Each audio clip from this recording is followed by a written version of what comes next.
CSS selectors everybody. So next class కల్లా అందరి దగ్గర ఉండాలి జిరాక్స్. ఇలా మన ఫోన్లో జరుగుతుంది అదే తీసుకుని సెలెక్టర్స్ చాలా రకాలు ఉన్నాయి. అందులో ఫస్ట్ రకం ఎలిమెంట్ సెలెక్టర్స్. ఓకే, సెలెక్టర్స్లో ఫస్ట్ రకం element selectors. So element selectors అంటే ఏం లేదు అండ్ ఎలిమెంట్ సెలెక్టర్ అంటే ఏం లేదు, ఆ ఎలిమెంట్ ఆ HTML ఏదైతే ఉందో ఆ ఎలిమెంట్ తీసుకొని H1 ఆఫ్ అని పెట్టి మనం రాస్తాం అనమాట. దాన్ని మనం ఎలిమెంట్ సెలెక్టర్ అంటాం. ఓకే, తర్వాత చూడండి ఐడి సెలెక్టర్. ఓకే, సో మీరు HTML కోడ్ రాసినప్పుడు అక్కడ పైన ఎగ్జాంపుల్తో సహా ఉంది చూడండి. అక్కడ HTML రాసినప్పుడు H1 ID is equal to కొటేషన్స్లో స్పెషల్ H1 అందరూ కనబడుతుంది. అది దాన్ని మనం ఐడి అంటాం అనమాట. సో ఎందుకు రాసినప్పుడు మనం నెక్స్ట్ సిఎస్ఎస్ లోపల వాడతాం అనమాట. దానికి కనెక్షన్ ఉంది. అక్కడ ఐడి అని రాసామంటే మనం సిఎస్ఎస్ లోపల చూడండి అక్కడ ఏం పెట్టారు, వాళ్ళు హ్యాష్ పెట్టారా, hash special H1. Okay, so hash special H1. So అలా మనం వాడుకోవాలి సిఎస్ఎస్ లోపల అంటే మనం ఐడీని పెట్టాలి మన ట్యాగ్ కోసం అనమాట. ఓకే, సో అదనమాట ID selector, element selector. Selectors చాలా ఇంపార్టెంట్. నిన్న లాస్ట్ క్లాస్లో చెప్పింది, ఇందాక మార్నింగ్ చెప్పింది ఉంది కదా, various ways, internal, inline, external. అది ఇంపార్టెంటే. లేకపోతున్నా 7 మార్క్స్ క్వశ్చన్స్ ఇవన్నీ కూడా CSS write about CSS selectors అంటాడు. 7 marks direct question for you. If you write these two 14 marks in your hand. సిఎస్ఎస్లో మోస్ట్ ఆఫ్ ద టైం అడిగేది ఇవే ఉంటాయి. HTML లోపల నేను ఆల్రెడీ చెప్పాను, HTML లోపల టేబుల్ ఒకటి అడిగే అవకాశం ఉంది, ఫామ్స్ ఒకటి అడిగే అవకాశం ఉంది. ఎస్ఏ క్వశ్చన్ టేబుల్ ఒకటి బాగా చూసుకోవాలా, ఫామ్ ఒకటి బాగా చూసుకోవాలి, అంతే. సో అదనమాట పార్ట్ 1 ఇక్కడితో ఎండింగ్ అయిపోయినట్టు ఉంది.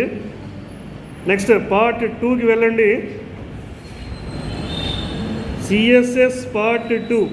ఓకే, సో అందులో మళ్ళీ వచ్చింది selectors. Okay, element selector already అయింది, ఐడి సెలెక్టర్ ఆల్రెడీ అయింది. దాని తర్వాత చూడండి క్లాస్ సెలెక్టర్. ఇది ఒక రకం అనమాట. ఇది ఎలిమెంట్ కన్నా కూడా కొంచెం అడ్వాన్స్గా ఉంటుంది. అర్థమైందా? ఎలిమెంట్ కన్నా కూడా కొంచెం అడ్వాన్స్గా ఉంటుంది class selector. Okay, class selector అంటే ఏం లేదు, ఇందాక అక్కడ H1 దగ్గర ఐడి అని రాశారు, ఇప్పుడు ఏం రాస్తారంటే క్లాస్ అని రాయాలా. అర్థమైందండి? H1 ట్యాగుల దగ్గర, H1 దగ్గర అనే కాదు, మీరు ఎక్కడ తీసుకున్న ట్యాగుల దగ్గర సిఎస్ఎస్ పెట్టాలంటే either ఐడి రాసుకోవచ్చు లేదా క్లాస్ రాసుకోవచ్చు. ఓకే, సో క్లాస్ అనేది మోర్ అడ్వాన్స్ అనమాట, సమ్వాట్ అడ్వాన్స్ దాని ఐడి. సో ఇక్కడ చూడండి క్లాస్ అని వాడినప్పుడు మనం హ్యాష్ అనేది ఏమి ఉండదు, ఇంకా డైరెక్ట్గా రాశారు అక్కడ సిఎస్ఎస్ లోపల. చూడండి అందరూ కూడా హ్యాష్లు ఎప్పుడు పెడతామంటే ఐడి వాడినప్పుడు పెడతాం, క్లాసులు వాడినప్పుడు డైరెక్ట్ రాసుకోవడమే. ఓకే, సో అలాగే లోపల H1కి సంబంధించిన స్టైలింగ్, ప్రాపర్టీ, వాల్యూస్ అవన్నీ ఉన్నాయి, కలర్, బ్యాక్గ్రౌండ్ అవన్నీ ఉన్నాయన్నమాట. సో H1 ఎక్కడెక్కడ ఉందో ఆ H1 అన్నిటికి కూడా background blue and colour white ఆటోమేటిక్గా వచ్చేస్తాయి. క్లాస్ ద్వారా సాధ్యపడింది అనమాట. అంటే మీరు గ్రూప్ ఆఫ్ ఒకే H1 అన్నిటికీ ఒక స్టైలింగ్ ఇవ్వాలంటున్నారు అనుకోండి, మన వెబ్ పేజ్ లోపల క్లాస్లోకి వెళ్ళాలి. దేని దానికి సపరేట్గా ఇవ్వాలనుకున్నారు అనుకోండి, అప్పుడు మనం ఐడికి వెళ్ళాలి. దేనికి దానికి సపరేట్గా ఇవ్వాలంటే ఐడీలు అన్నీ కలిపి ఇవ్వాలంటే క్లాస్ సెలెక్టర్. అర్థమైందా? వెరీ ఇంపార్టెంట్ సిఎస్ఎస్ కోసం ఇవన్నీ కూడా. తర్వాత నెక్స్ట్ చూడండి ఇంకా రకరకాల ఎగ్జాంపుల్స్ ఉన్నాయి ఇక్కడ. అడ్వాన్స్ సిఎస్ఎస్ సెలెక్టర్స్ ఉన్నాయి. అంటే మన ఎగ్జామ్ లోపల మనం element selector, ID selector, class selector అక్కడ రాసి సరిపోద్ది. ఇంకొంచెం మనకి ఇంకా ఎక్స్ట్రా నాలెడ్జ్ కోసం అడ్వాన్స్ సిఎస్ఎస్ సెలెక్టర్స్ ఇది కూడా రాసుకుంటే మంచిది. మొత్తం 5 ఉన్నాయి. స్టార్ అని కూడా దానికి యాస్ట్రిక్ సింబల్. ఓకే, తర్వాత descendant selector, adjacent selector, attribute selector, nth type of selector. ఇంకా రకరకాలు ఉన్నాయి, మనకి ఇంకా 5 రకాలు ఉన్నాయి. తర్వాత చిన్న ఎగ్జాంపుల్ ఇచ్చారు అక్కడ చూడండి. So based on that example they are going to apply the styles. Okay, styles కోసం అది ఇచ్చారు. ఫస్ట్ సెలెక్టర్ చూడండి, స్టార్ సెలెక్టర్, అది మొత్తం ఎంటైర్ పేజ్ అంతా కూడా అక్కడ ఎవ్రీథింగ్ క్లియర్ కట్గా ఉంది. చదవండి అందరూ కూడా. This style is applicable for everything in the web page. మొత్తం మన ఎంటైర్ వెబ్ పేజ్ అంతా మనకి ఒక దగ్గర ఇవ్వాలనుకోండి, కామన్గా ఇవ్వాలనుకోండి, అప్పుడు మనం స్టార్కి వెళ్ళిపోతాం అనమాట. కలర్ బ్లూ, మొత్తం ఎవ్రీథింగ్ అంతా బ్లూ అయిపోద్ది అనమాట. లోపల H1 ఉన్న టేబుల్స్ ఉన్న or whatever it is there in your website, everything becomes blue. Okay, so అలా కాకుండా మనం లిస్ట్ కిందన ఉందో చూడండి, అక్కడ LI is a parent tag and A is considered as a child tag. Okay, so for every anchor tag present in the LI, అంటే list లోపల ఉన్న ప్రతి యాంకర్ ట్యాగ్ కూడా మనం స్పెసిఫిక్గా ఇవ్వాలనుకోండి, మనం డిసెండెంట్ సెలెక్టర్ వెళ్తామన్నమాట. ఓకే, సో LI అంటే లిస్ట్, దాని లోపల ఉన్న యాంకర్ ట్యాగ్ స్పెసిఫిక్గా అలా ఇవ్వాలంటే, లిస్ట్ లోపల ఉన్న యాంకర్ ట్యాగ్లు అన్నిటికీ మనం స్టైలింగ్ ఇవ్వాలంటే ఈ ఫార్మాట్లో వెళ్తాం. డిసెండెంట్, మీరు పైన కోడ్లో చూడండి,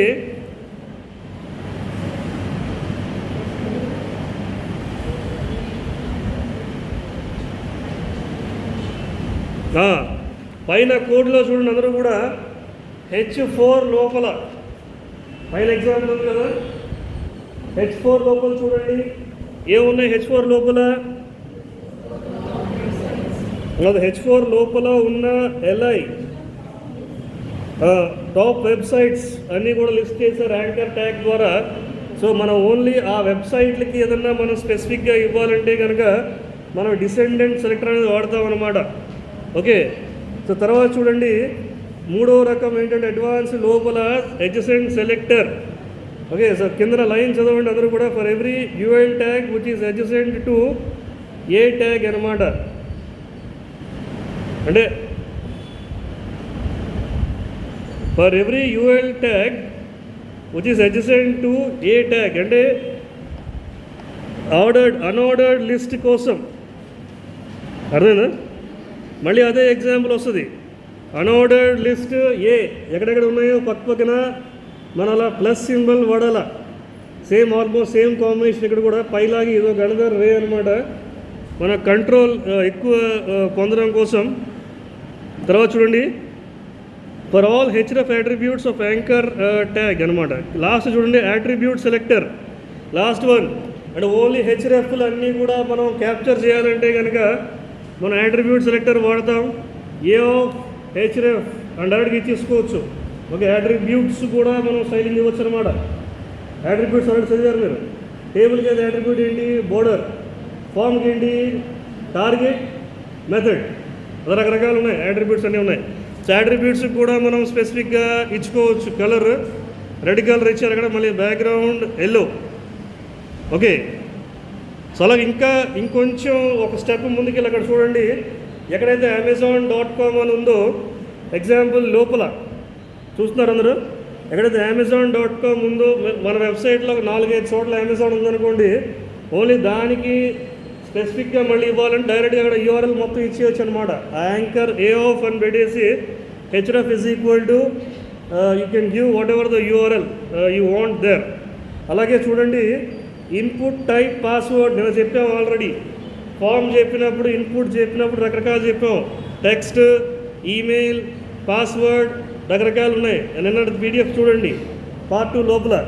సో ఓన్లీ పాస్వర్డ్లు అన్నీ కూడా మనం రెడ్ కలర్లో పెట్టుకోవాలనుకుంటే కనుక మన input type is equal to password అని ఇచ్చేసి సెలెక్టర్, అట్రిబ్యూట్ సెలెక్టర్ లోపల స్టైలింగ్ మనం ఇచ్చేసుకోవచ్చు. ఓకే, సో తర్వాత చూడండి, 5th వన్ చాలా కాంప్లికేటెడ్గా ఉంది. లాస్ట్ రకం, for every second LI tag అనమాట. అంటే లిస్ట్ లోపల ఉన్న సెకండ్ ఎలిమెంట్ కోసం అనమాట.